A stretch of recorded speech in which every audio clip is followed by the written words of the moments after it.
infección a nivel del corio y del agua. En este caso, lo que observamos en el feto, la activación de la respuesta inmune, ¿no? Tenemos taquicardia fetal, muerte perinatal, una sepsis neonatal, problemas a nivel pulmonar, cuadros de neumonía, hemorragias intraventriculares o problemas, ¿no?, a largo plazo. En el caso de la mamá, ¿qué hallazgos se tiene? La fiebre materna mayor de 38 grados, ¿no? O aquí tenemos leucocitosis, líquido amniótico purulento, taquicardia materna. Y en el caso del líquido amniótico, lo que se hace, ¿no?, cuando se hace cultivo, se va a observar crecimiento. ¿Esto que lleva en términos de respuesta inmune a la mamá? Como tenemos un proceso inflamatorio por acción de un agente infeccioso, ¿no?, tenemos activación de prostaglandinas. Estas prostaglandinas van a provocar contracción, ¿no?, y la abertura a nivel de la cervix. Y tenemos aquí la ruptura de membrana y parto prematuro. Todo esto de menos de 37 semanas.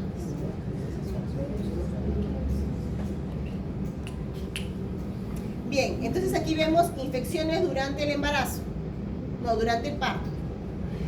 Una vez que se entra en trabajo de parto, la mamá puede presentar posteriormente, ¿no?, un cuadro de bacteriemia. Y esto puede ser porque se realizó una cesárea, ¿ok?, o también aquí por una episiotomía, por una infección a nivel del corte realizado, ¿no? Ustedes saben que el corte es de diagonal, ¿no?, pero lamentablemente en algunos casos hacen el corte de tipo vertical totalmente, y aquí puede haber un rasgado y llega hasta el ano, ¿no?, y aquí puede haber una contaminación, ¿ok? Bien, el agente etiológico puede ser un bacilo gram negativo en el 50% de los casos, ¿okay? Inclusive a veces también aquí cuando hacen la costura, tiene que ser una costura bien en el sitio del corte, no en otros lados, que también puede pasar. Que cosen pero no en el sí, cosen pero los puntos no son en donde tienen que estar, ¿no?, aquí, no, cosen por otro lado y terminan generando. Hay de todo. Agente etiológico, bacilo gram negativo, E. coli, Klebsiella, Serratia, Enterobacter, ¿okay?, o poco gram positivo, 30% de los casos. Y aquí tenemos estreptococo beta hemolítico del grupo A, y ¿quién es? Piógenes, ¿ok? Y estreptococo beta hemolítico del grupo B, que es el estreptococo agalactiae, o un enterócoco.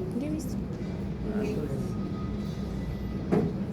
Entonces, en las infecciones postparto también puede darse el caso que se presente un cuadro de endometritis, ¿okay? Y uno de los factores de riesgo es la cesárea. ¿Por qué? Porque a veces también puede darse el caso que la placenta se quede pegada en las partes más profundas. Entonces, y esto genere este cuadro de infección, endometritis, que puede llevar a la madre a lo que es una sepsis puerperal o fiebre puerperal. La mamá se puede presentar hasta una semana después, inclusive más semanas, con un cuadro febril de más de 38, ¿okay?, y con una leucocitosis, ¿no? Entonces, ¿cuáles son los agentes etiológicos? E. coli, enterococos, estafilococos, estreptococo beta hemolítico del grupo A, B o enterococos. El diagnóstico de una endometritis es clínico, por sospecha, ¿no? Un factor de riesgo, la cesárea, ¿ok? Si la mamá llega con fiebre, dolor en el abdomen inferior, taquicardia, leucocitosis, y hace poco ha tenido trabajo de parto.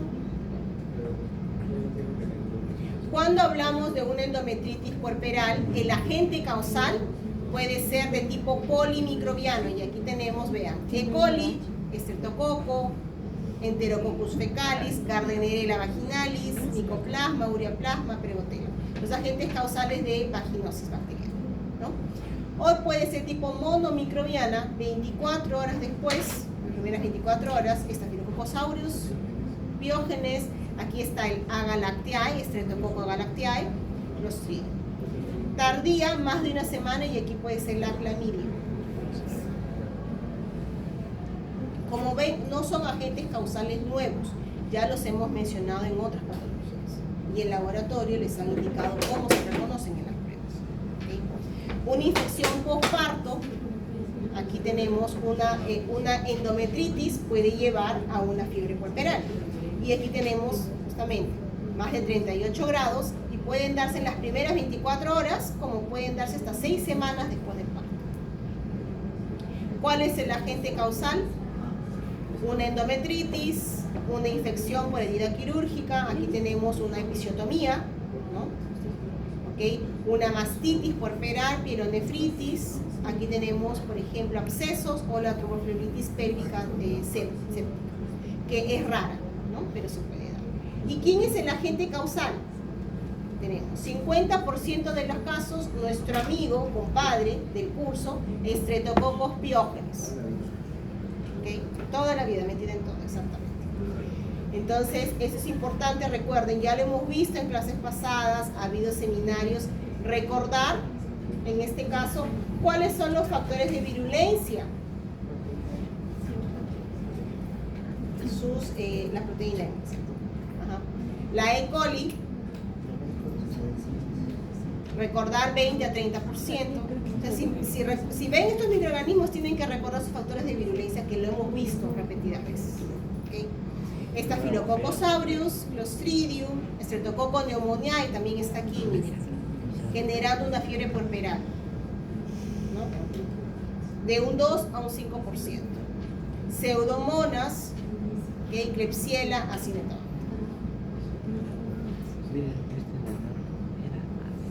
Entonces, ¿cómo reconozco a mis amigos aquí? Infecciones postparto, hablamos de los estreptococos, ¿okay?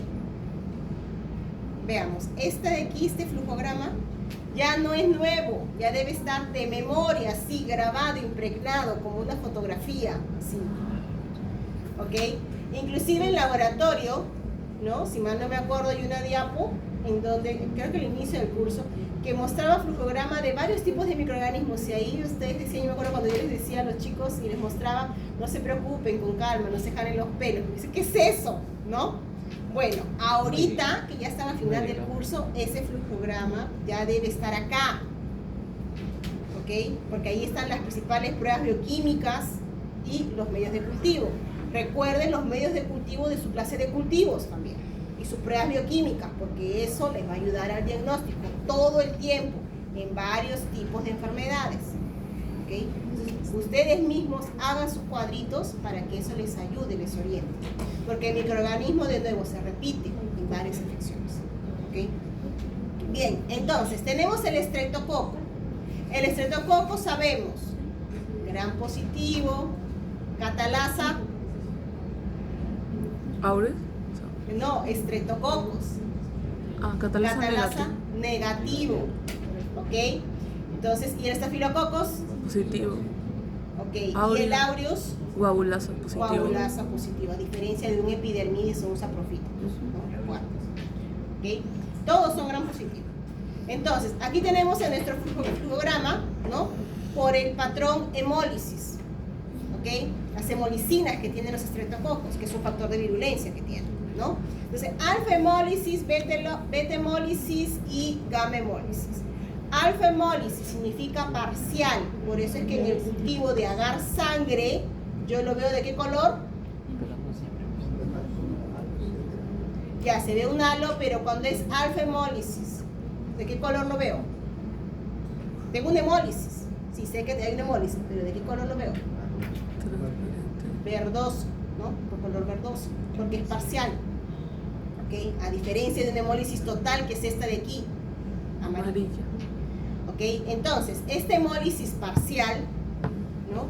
Puede ser, el agente puede ser sensible a autoquina, ¿no? O resistente a autoquina. Entonces, si hablo de mi principal agente infeccioso, que es alfa hemolítico, ¿quién es? Es un estreptococo. Yo me voy a dar aquí está, chicos, estoy hablando aquí, alfa hemolítico, sensible a autoquina. ¿Por dónde me voy? Pneumoniae, Streptococcus pneumoniae. ¿Okay? Ese es el que está básicamente en varios tipos de infecciones. Entonces, él es alfa-hemolítico sensible a autoquina. Y el que no es, el que son resistentes a autoquina, aquí estoy hablando del Streptococcus viridans, ¿no? Mutans, mitis, que generalmente están asociados a, puede ser, por ejemplo, por una infección tipo caries, ¿no? Porque están a nivel de la cavidad bucal, o en algunos casos, en el caso de viridans, por ejemplo, endocarditis, ¿no? Eso lo han visto. Ahora, beta hemolítico. Beta hemolítico tenemos a Piógenes y tenemos a Agalactiae ahora. Entonces, ¿cómo los voy a diferenciar a mis amigos? Aquí me voy. Sensible a bacitracina. ¿Quién es? Streptococcus beta hemolítico del grupo A, Piógenes. Y resistente a bacitracina, Agalactiae. ¿Ok?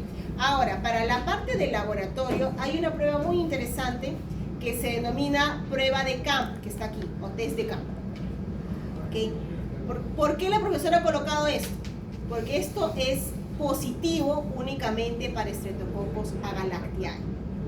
El Streptococcus agalactiae produce justamente lo que se llama el factor de Camp.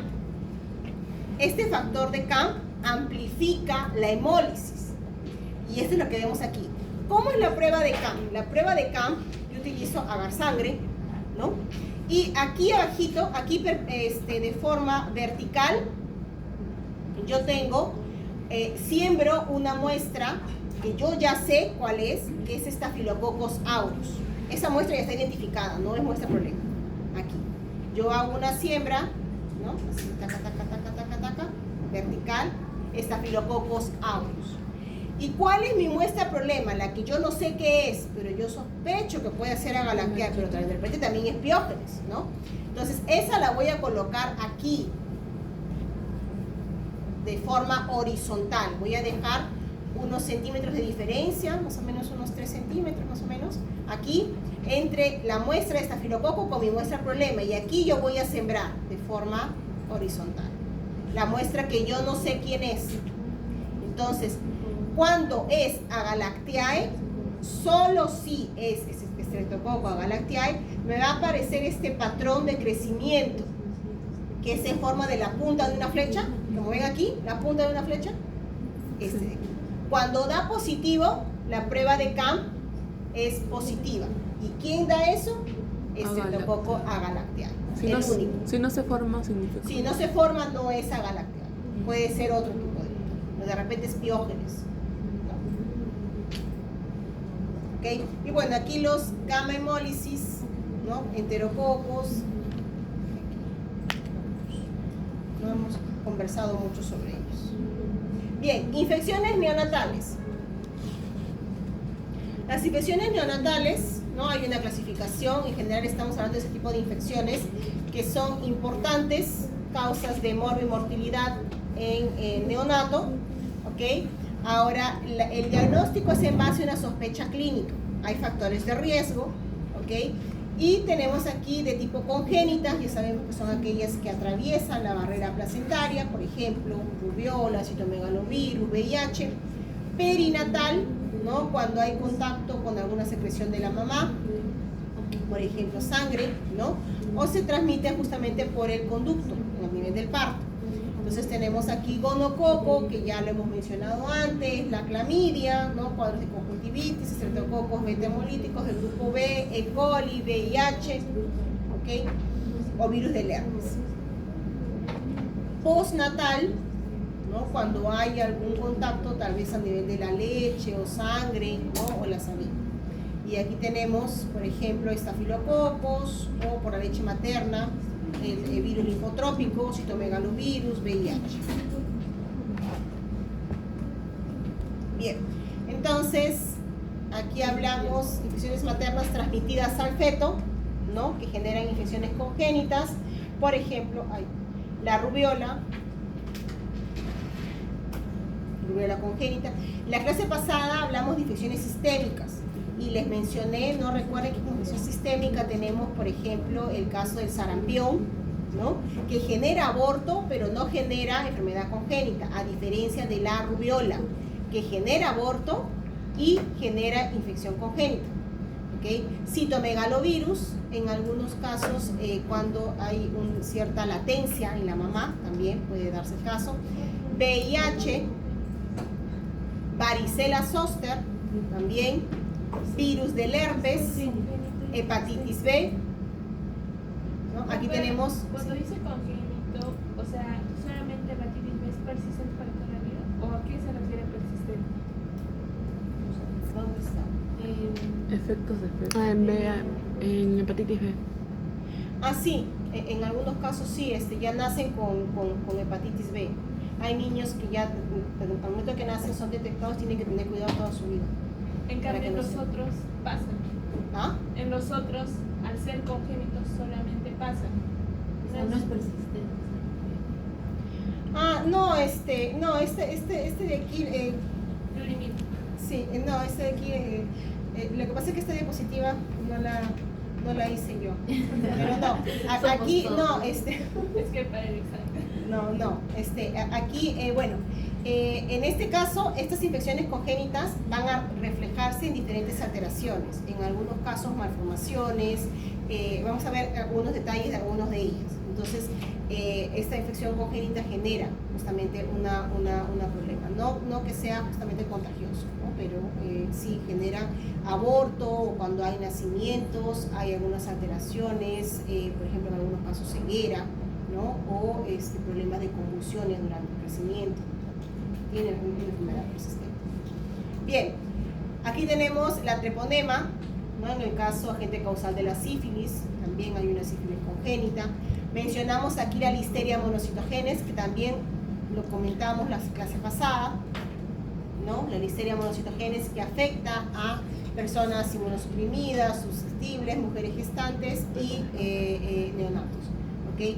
Genera una listeriosis congénita, ¿no? Y también postparto, ¿ok? Aquí tenemos Mycobacteria. Bien, aquí tenemos lo que les había mencionado antes cuando hablamos de estas alteraciones, ¿no? De infecciones, complicaciones por infecciones virales. Aquí tenemos el citomegalovirus, por ejemplo, genera una infección congénita que lleva, por ejemplo, a pérdida de audición, ¿no? Malformación neuronal o también restricciones en el crecimiento intrauterino. En el caso de la varicela zoster, hipoplasia y nacimientos prematuros.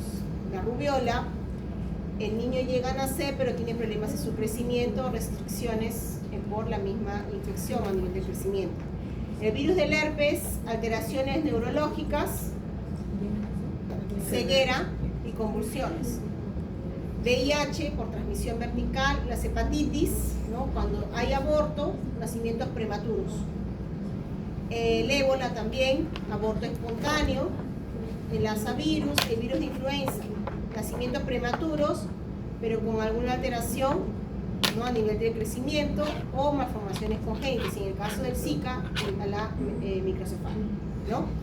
Y es lo que les había mencionado, en el caso de, hay algunos ejemplos de estas infecciones, ¿no? Que solamente el hecho de la mamá presentar ese tipo de infección resulta en una activación inflamatoria, niveles altos de citocinas inflamatorias en la mamá a nivel del plasma materno. No se encuentra el virus infectando directamente al neonato, pero solo la respuesta inflamatoria con alto contenido de citocinas en la madre es suficiente para generar problemas neurológicos. ¿Okay? Ese es el caso que se ha visto, por ejemplo, a nivel de influenza o a nivel, aquí está, del virus del herpes. Okay.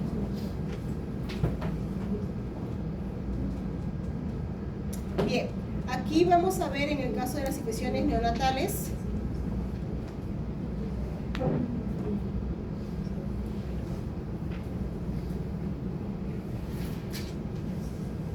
Vemos aquí cómo se genera esta patofisiología, que es la conocida como ALI, que es daño agudo a nivel pulmonar, que se presenta en fetos y en neonatos, ¿no? Prematuros. En este caso, ¿cuáles son los mecanismos? Básicamente, cuando se tiene, ¿no?, durante el desarrollo del feto, se tiene una alteración en la respuesta inmune, que se inclina para el lado inflamatorio, como pueden ver aquí, y esto conlleva a acumulación de neutrófilos, macrófagos, citocinas proinflamatorias. En el caso de neutrófilos, macrófagos, ustedes saben, producción de especies reactivas de oxígeno, especies reactivas de óxido nítrico, ¿no?, óxido nítrico, y tenemos mediadores lipídicos, prostaglandinas y proteasas. Todos estos componentes terminan generando daño y destrucción a nivel del epitelio. Entonces tenemos aquí acumulación de tejido necrótico. El problema es que hay un problema en la regeneración de ese tejido, ¿ok? Entonces tenemos un aumento en la vascularidad, problemas en lo que es regeneración del tejido, reparo tecidual, ¿no? Y esto también lleva a la inhibición en el desarrollo de los alvéolos. Entonces, esto de aquí suma y se observa en esta nueva, un problema severo a nivel pulmonar, que es la displasia bronquiopulmonar.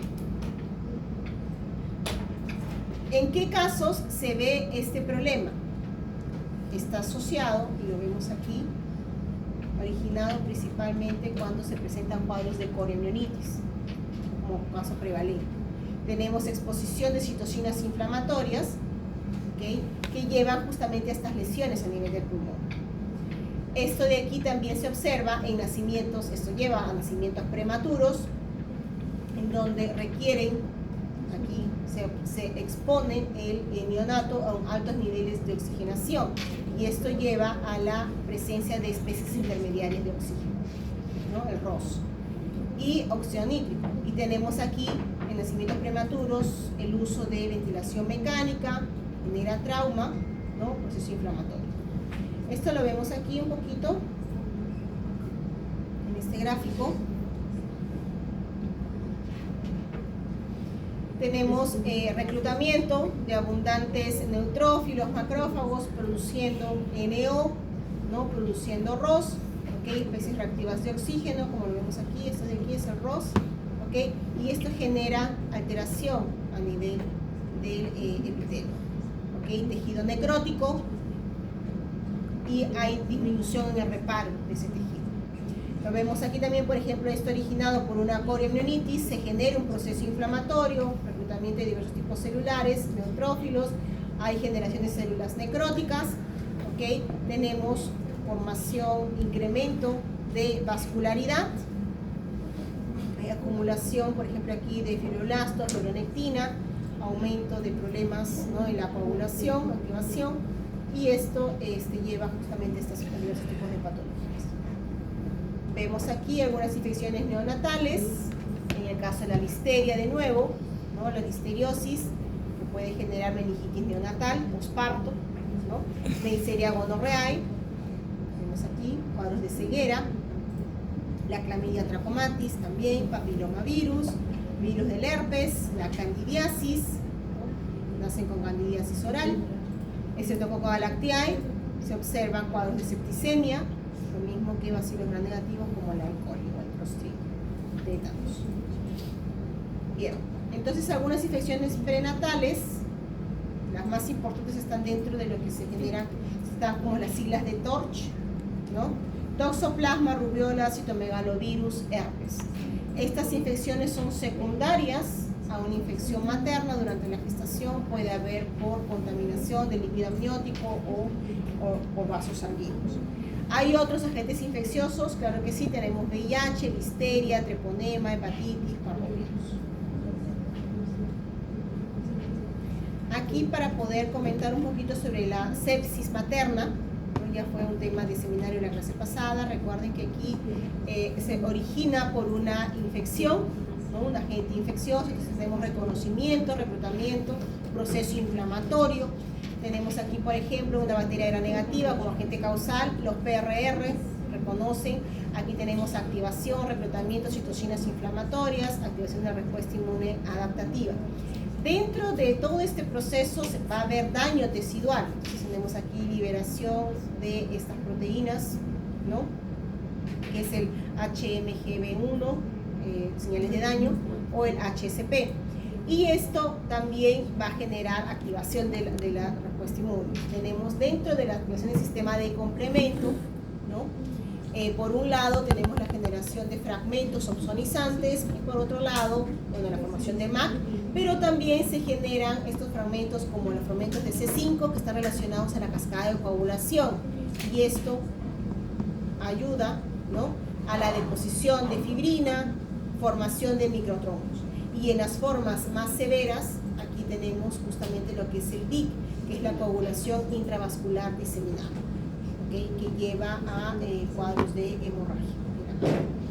Entonces, ¿quiénes son los agentes etiológicos que pueden estar? Bueno, y obviamente cuando tenemos un cuadro de sepsis, ¿no?, y esto se ve ya en las formas más graves, puede llevar a un cuadro de shock séptico, cuando ya hay alteración a nivel de la presión, ¿no?, la hiperventilación.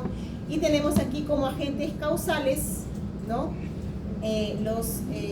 las bacterias aeróbicas, gram positivos, beta hemolítico del grupo A, grupo B, estafilococos, epidermidis, aureus o gram negativas como E. coli, enterobacterias, proteus, pseudomonas. Tenemos aquí también inclusive la Gardnerella vaginalis, ¿no?, como anaerobios, Clostridium, Bacteroides, Streptococcus, Streptococcus, Isobacterium, y misceláneas, las Clamidium, Ureaplasma o Mycoplasma. Y aquí para tener solamente una idea de que cuando hablamos de una sepsis materna, ¿no?, hay varios factores justamente por la condición de la mujer durante el proceso de gestación. Hay varios factores que van a favorecer que se genere una sepsis, ¿okay? Son factores variados de tipo acumulativo, a nivel cardiovascular, respiratorio, renal, ¿no? Por ejemplo, en el caso cardiovascular tenemos un colapso hemodinámico rápido, a nivel respiratorio, susceptibilidad a formación de edema, disminución en la oxigenación, a nivel renal, no puede haber un daño agudo a nivel de riñón, o en el mismo, la coagulación, incremento de los microtrombos, ¿no? La microcirculación está desregulada, y esto puede generar una disfunción a nivel de varios órganos, ¿okay?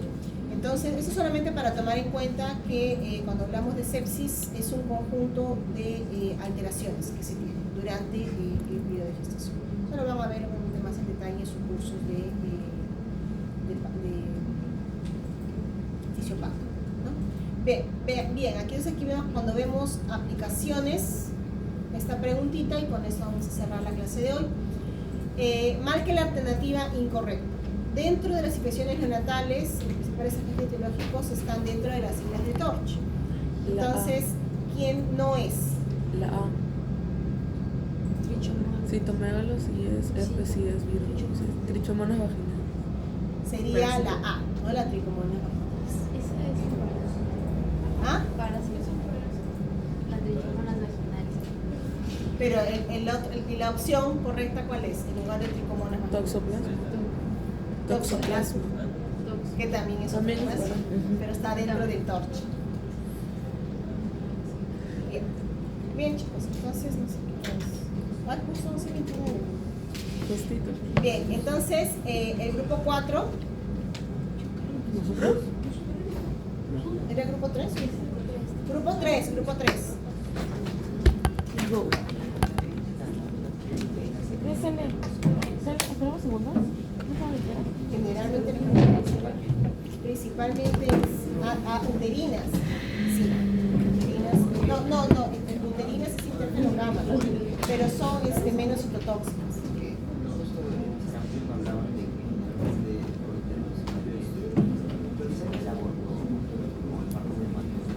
Cele.